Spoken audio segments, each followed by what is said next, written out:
Now, on a related matter, America's national security depends on sustained investment in both cutting-edge capabilities and expanded defense industrial capacity.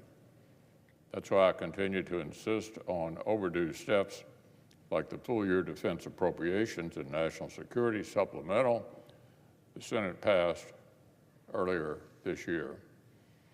As I've said repeatedly, outcompeting our top strategic adversary, the PRC, means projecting American strength far, far beyond the Indo-Pacific. Beijing continues to menace Taiwan, the Philippines, and other Asian partners, but it's also conducting influence campaigns across the developing world and deepening its partnership with Moscow and Tehran. Our closest and strongest allies in China's backyard understand this reality. Even as Japan deals with Chinese maritime incursions and predatory trade practices at home, its leaders continue to remind us that the threats to Western prosperity and security are all connected. Prime Minister Kishida, who will visit Washington this week and address a joint session of Congress, said just last week, quote, "Russia's aggression against Ukraine shakes the foundation of the international order, and that, quote, Japan will continue its cooperation with Ukraine." Critically, Madam President, our allies' words are backed up by actions.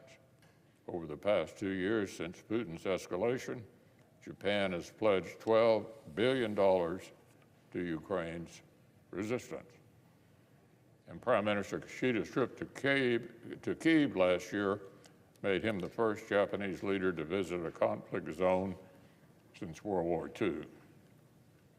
Just as importantly, Japan's growing investments in its self-defense force, including in cutting-edge capabilities like long-range strike, have made Japan an essential partner in deterring aggression in the Indo-Pacific.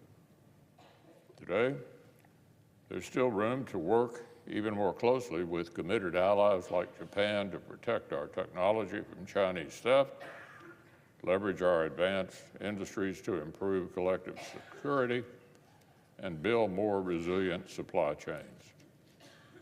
More and more, America's allies and partners, like the one we'll welcome this week, understand both the gravity of the threats we face and the links between them. But if America intends to remain the primary guarantor of our own security, we have to lead by example. And Congress has an opportunity to do that this week.